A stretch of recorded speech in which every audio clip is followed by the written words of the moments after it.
Há algum tempo eu fiz uma matéria mostrando o grade da pista, que seria levantado 1 metro mais ou menos lá em Jaci, Paraná. Está lá no site Gente de Opinião. Fiz também uma matéria lá em Abunã, com uma ilha de areia no meio do rio. O Chico Lemos quase que morre lá, inclusive. Estava eu, ele e o Luca, e ele quase que cai lá dentro do rio. Eu digo, já vai embora lá. Mas e agora? Como é que fica essa história? Nós estamos falando muito a respeito de reconstruir. E como é que fica a nossa memória com relação a isso aí que está acontecendo agora? Professor Marco. Então, eu acho que a memória é o principal problema que nós enfrentamos hoje, né? Porque retirando o valor da memória, nós perdemos a identidade como povo. Então, a perda da história, a perda dos referenciais históricos é a perda de uma identidade de uma sociedade inteira. Nós passamos a ser só esse aglomerado de pessoas que vivem e trabalham aqui, sem um referencial que nos torne o povo rondoniense. A história nos oferece isso. E às vezes a gente sente assim que parece quase intencional essa degradação do nosso patrimônio, tanto material quanto imaterial. Nós estamos perdendo muito mais do que só os trilhos e o complexo da ferrovia. Nós tivemos aqui num determinado momento, a vinda do Quinto Beck para cá foi para acabar com a estrada de ferro, né? Acaba a estrada de ferro, faz uma rodovia e estamos conversando.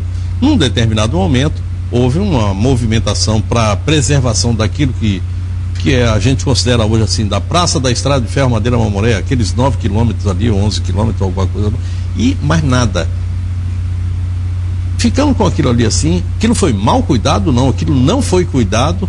Depois, num determinado momento, nós tivemos aí a possibilidade de recompor, de revitalizar alguma coisa, mas agora vem a enchente e me parece que, eu não sei o que pensar. Professor Alex Paletó. Olha, Léo, a priori... É interessante essa história aqui que você falou, parece que é intencional. A priori a gente percebe que até a revitalização que ocorreu recentemente na Estrada de Ferro Madeira Amarela já vinha sendo questionada por especialistas, por historiadores, por pessoas interessadas em relação à preservação do patrimônio histórico. E a gente sabe que a Madeira Mamoré vem ao longo do tempo, não apenas pela política nacional, naquele momento em que o regime militar entendeu que as rodovias eram mais importantes que as ferrovias, e na época, quando o Quinto Beck chegou com essa missão de desativar a ferrovia, isso acabou acontecendo em 1972, mas querendo ou não, a gente está no momento em que nós vivemos o aniversário de 100 anos de Porto Velho, e aquilo que deu, querendo ou não, origem à nossa cidade, a partir das margens da ferrovia, ela já vem ao longo do tempo sendo depredada, sendo de alguma maneira sucateada. E essa enchente na realidade veio agravar ainda mais uma coisa que já estava ocorrendo há muito tempo, ali na região do bairro do Triângulo, e pessoas que acabam sendo também, de alguma maneira, sendo marginalizadas por esse projeto de revitalização, que muitas vezes acaba não tendo um diálogo um pouco mais honesto, igual, com essas comunidades. É porque na realidade, Léo, quando a gente fala de revitalização, identidade e história da ferrovia, é interessante você ter um diálogo com a sociedade, uma conversa de igual para igual. Eu acho que muitos que estão nessa região do bairro Triângulo, Baixa União, aqueles que são os descendentes da ferrovia, têm muito a dizer, a ensinar e a ajudar. O problema é que o discurso muitas vezes acaba vindo de cima para baixo e evidentemente você deixa boa parte da sociedade marginalizada em relação à participação efetiva nesses projetos que prezam pela preservação do patrimônio histórico e da sua identidade. Achei interessante quando você disse que esse discurso vem de cima para baixo, do palanque para baixo, né? A gente fica aqui embaixo batendo palma e o pessoal lá em cima do palanque dizendo alguma coisa. Olha, tem enquete aí do Tempo Real, quem deve ser responsável pela revitalização do patrimônio do complexo da Estrada de Ferro Madeira Mamoré? IPAM, Prefeitura, Governo do Estado ou uma fundação dirigida pela sociedade? Eu estou perguntando aqui assim, jogando aí tudo aquilo que pode acontecer. Lógico que cada um tem sua opinião e as opiniões têm que ser... Eu acho que esse tipo de coisa tem que ser discutido com a sociedade, independentemente dela ter uma fundação ou não, mas a sociedade é que vai dizer aquilo que ela quer. Porque Porto Velho não é do prefeito Mauro Nazif, nem do professor Marco, nem do Léo Ladeira, nem do Silvio Santos, nem ninguém. Porto Velho é do povo, e é o povo que tem que dizer aquilo que quer. E o que o povo quer? E o povo está se incomodando com a Estrada de Ferro Madeira Mamoré, que essa é uma outra história que eu fico me preocupando. 100 anos, e até agora a gente ainda está naquele mesmo caminho, naquele mesmo ponto que a gente estava antes. Uma perda sem tamanho, né? O que a gente tem assistido é isso, é um projeto autoritário seguido de outro projeto autoritário. A ferrovia em si já é um projeto autoritário nas suas origens. E ela segue de autoritarismo em autoritarismo, desconsiderando as populações locais sempre. Basta a gente lembrar que no início dos trabalhos de construção da ferrovia existiam 10 mil caripuna vivendo no que hoje seria a ferrovia Madeira-Mamoré. E após o término da ferrovia existiam 12 vivos, né? E olha, quem acha que isso é conversa de historiador é o seguinte: um senhor que era o chefe de trem, Valdemar Rodim, pai do Jorge Ademir Mateus de Lima, marido da dona Jura, ele me disse uma vez o seguinte, que a cada estação que ele falava, eu sabia o nome de todas as estações, daqui até porque ele foi chefe de trem durante muito tempo. Ele dizia, em cada estação tinha índios. Com certeza. E esses índios era acabaram, foram natural, devastados, ou incorporados, ou sumiram, não sei, virou purpurina. Depois não você sei vê o que há um processo de exclusão dos barbadianos. Isso. Né? Por fim, quando o próprio Quinto Beck chega na região que seria Barbadian Town, ele expulsa as populações residentes e, demolindo os casarões históricos, ele começa a fundação do bairro Liberdade, que é outro exemplo de processo autoritário e vertical. De retirar a população retirar a população à força de um lugar, que é comum aqui em Porto Velho. A gente não, é comum no Brasil, né? É comum no Brasil. E demonstra um grau de atraso muito grande, porque os projetos ideais integram a população à paisagem, integram a população ao lugar. Agora nós assistimos nesse processo todo, vão construir não sei quantas mil casas para os atingidos. Agora vão construir aonde e em que situação? Está comprovado que se você afasta o ribeirinho da beira do rio, ele vira um pobre sem ocupação. Um pária, né? É. Na beirada do rio ele tem ocupação, ele é útil e ele tem identidade. Retire ele da beira do rio e ele se perde. Então esses projetos precisam pensar nisso. Quem é a população que está sendo atingida e como ela vai ser tratada. Professores, eu estive há pouco tempo agora no Recôncavo Baiano, nas cidades ali que são consideradas Recôncavo, né? Um nome que a gente chama ali assim para aquela orla da Baía de Todos os Santos. E a gente vê ali assim que as populações negras daquela região, afetadas por tudo aquilo que já aconteceu até hoje, inclusive a descoberta do petróleo, elas continuam tendo identidade. Agora, como é que se você consegue fazer isso, eu não sei. Não sei se houve uma preocupação na Bahia. Bom, a gente pensa que o povo não tem ideia, mas a gente vai lá e manda uma coisa de qualquer forma, mas eles sabem o que estão querendo e eles sabem exatamente, tem visão crítica, né? Agora, e o pertencimento, professor? Que eu acho que é um negócio, uma palavra tão bonita. Esse sentimento de pertencer, de ser dono, me parece que nos falta isso, né? Eu acho que nos falta essa identidade, que é o que a história regional se propõe a construir, né? Nos dar essa identidade, mostrar que nós temos uma história, um passado comum e que nós não somos apenas folhas que foram sopradas aqui para dentro. Que legal. Nós temos um pertencimento, sim. Uhum. Nascendo ou vivendo apenas em Rondônia, nós somos rondonienses de toda forma. É verdade. Nosso destino está aqui dentro. É verdade.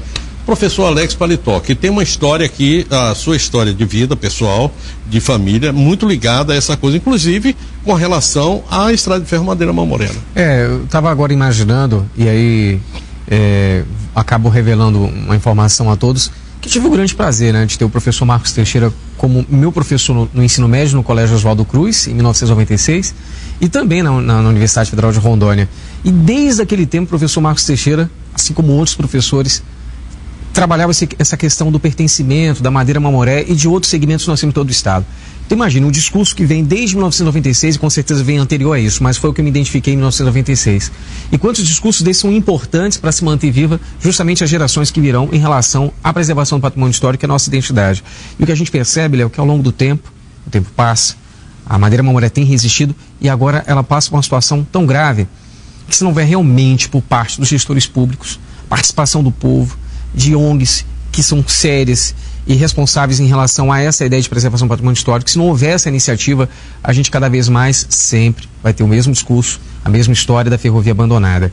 Agora, claro, se faz necessário com urgência terem pessoas capacitadas, gestores capacitados da área, do segmento, que tenham a sensibilidade, que tenham essa coragem, encarar esse desafio com seriedade, conversar com as comunidades tradicionais, com aqueles que fizeram parte da história, têm descendentes, e haver realmente uma discussão, um diálogo, para que se possa fazer o melhor pela ferrovia. Não dá mais para aceitar os projetos que vêm de cima para baixo. Os projetos que, com verbas que são utilizados, sempre ficam muito aquém daquilo que seria o ideal. Quem deve cuidar disso aí, assim? Eu vou devolver para vocês aquela pergunta que eu fiz para o telespectador. Quem deve cuidar desse patrimônio, digamos assim, o material e o imaterial? Se bem que esse imaterial deve ser uma coisa assim, eu entendo, pode ser romantismo da minha parte, mas deve ser um negócio de amor. Eu gosto, então é meu, me pertence, eu tenho que ter isso, essa relação de querer, de ter amor com aquilo ali assim. A outra parte, não, a outra parte, aí eu devolvo a pergunta para vocês, para quem? Quem cuidar daquilo ali? Porque aquela história de botar lá uma mesinha e dizer assim, olha, nessa mesa sentou fulano de tal com um pedacinho de papel escrito, gente, isso é ridículo. Isso é ridículo. Aquilo ali é um museu a céu aberto que poderia estar com 9 quilômetros de estrada sendo percorrida, como existe lá em Curitiba, como existe em Minas Gerais, no interior de São Paulo, enfim. Se não dá para fazer tudo, a gente faz uma parte. Ainda tem uma coisa, é lúdica essa coisa da estrada de ferro. Todo mundo tem uma historinha de estrada de ferro lá na infância. Nem que seja um café com pão, bolacha, não. E aí, quem? Olha, aí a imagem da limpeza que a prefeitura está fazendo aqui em Porto Velho.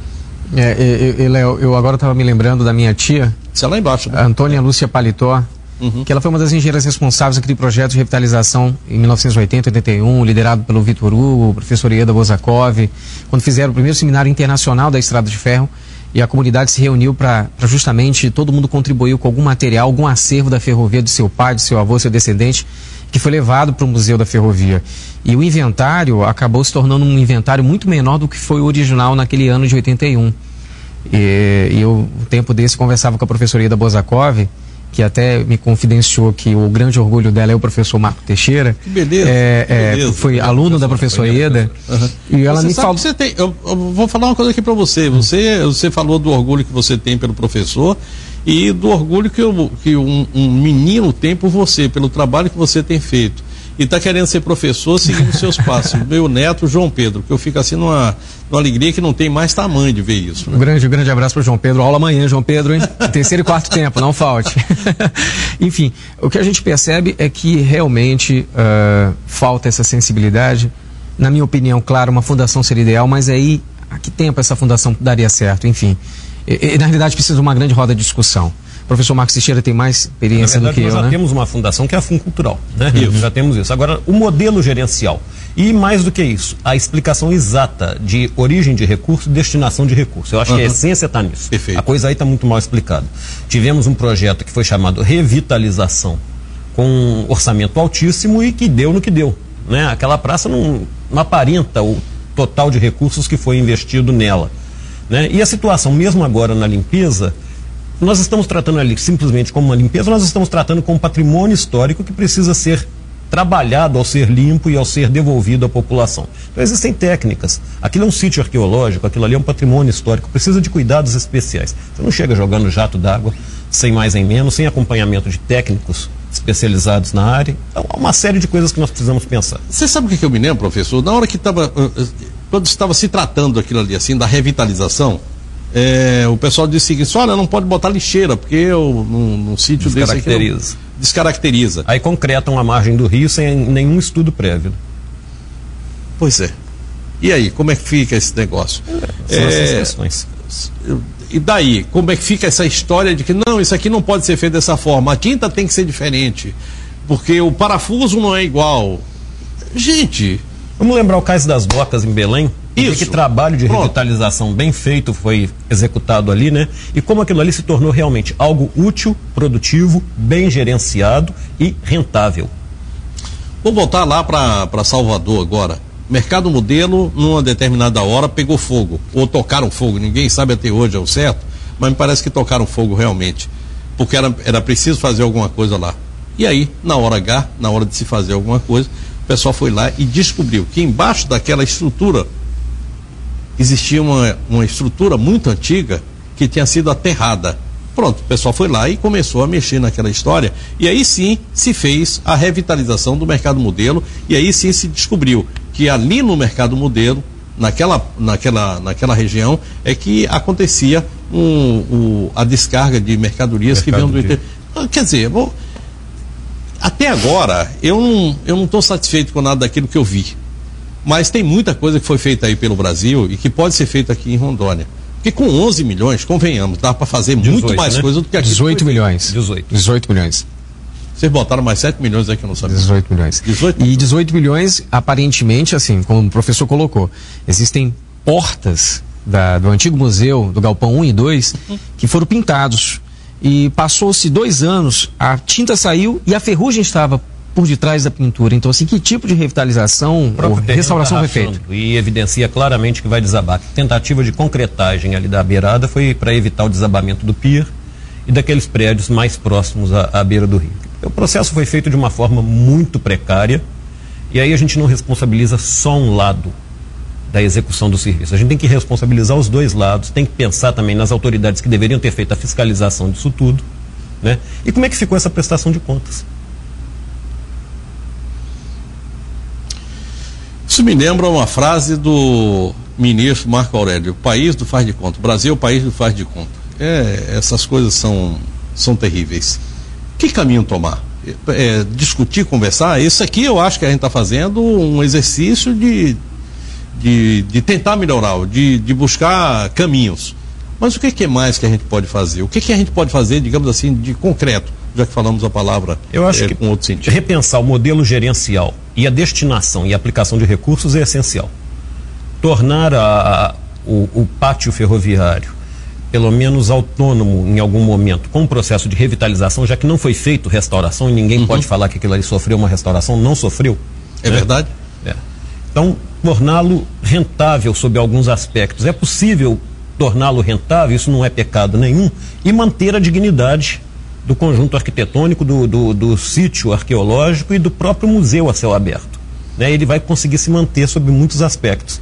Agora, o modelo gerencial tem que ser repensado. Aquilo ali não é a propriedade do município, através da Fundo Cultural, não é a propriedade do governo do estado e não é uma propriedade do IPHAN. Aquilo ali é um patrimônio do Brasil. Nós temos ali 52 nacionalidades representadas durante os trabalhos e nós temos brasileiros que não foram contabilizados nas mortes. Gente, nós temos ali mais alguma coisa. Aquilo que a gente não olha com o cuidado e o carinho que a gente deveria, eu estou dizendo a gente porque nós estamos aqui. Os ingleses, os canadenses, os americanos, os chineses, muita gente que participou da construção disso aqui, dessa estrada de ferro, olha com muito mais cuidado. Por exemplo, eu venho brigando desde 1900 e Guaraná com rolha para se colocar ali na praça as 52 bandeiras dos países que fizeram aquilo ali. Assim, é muito pouca coisa, gente. É pouca coisa. E por que não se faz? Não, porque a ideia foi do Léo. Não, então tira. Não precisa me dar crédito de nada. É somente fazer o seguinte: olha, um doido um dia falou a respeito desse assunto, por que não põe? Quer dizer, agora, estamos falando aqui a respeito do professor Alex Paletó. Eu ia defender aqui a ideia do seguinte, de que a academia tem que vir para essa discussão. Eu estou trazendo vocês aqui como acadêmicos. A academia tem que entrar nessa história para dizer o seguinte: olha, o caminho é esse, coloque para a sociedade. Eu acho que tem que ser feito. Na realidade, porque se a gente entregar na mão do tecnocrata, bal. Na realidade, Léo, a academia, ela tende só a contribuir, né, com um pensamento intelectual apurado, conhecedor justamente daquilo que entende ser não apenas o correto, mas o caminho mais devido. Eu acredito que tanto os historiadores, os professores de história, arqueólogos, enfim, restauradores, poderiam dar uma grande contribuição. Como o professor Marco Teixeira colocou, precisa mudar a questão do gerenciamento. E o que a gente percebe é que o gerenciamento não tem gerenciamento. Ficou claro e evidente quando não se resgatou parte do acervo daquele museu, parte das locomotivas que ficaram lá durante a enchente. Ficou claro para mim que não houve um preparo da equipe para fazer o resgate devido a esse inventário. Mas você sabe por quê, né? É porque era de ferro, é muito pesado e o pessoal não tinha condição de tirar. Eu vi isso de uma autoridade que... A única coisa que eu posso dizer é que é o seguinte: senhora dona Chance, me dê outra chance, porque essa daí foi uma observação lamentável. E para encerrar o programa de hoje, a frase vem do João de Deus, que mora em Guajará-Mirim, que também está sofrendo mais do que sovaco de aleijado, e que diz o seguinte: o mais importante é captar a história e tornar aquele momento único. Olha que bonito isso, hein? Que importante. Fim de papo. boa noite, bom sono e bons sonhos. Fiquem com Deus, amanhã a gente se encontra, hein? 8h30. Tchau, tchau. Ela é discreta e cultua bons livros e ama os animais, tá ligado? Eu sou o bicho. Minha mente nem sempre tão lúcida, Fete me deu a voz. Minha mente nem sempre tão lúcida, fez ela se afastar, mas ela vai voltar. Mas ela vai voltar. Tempo Real. Oferecimento Romanel. Você é a joia. Romanel, o seu complemento.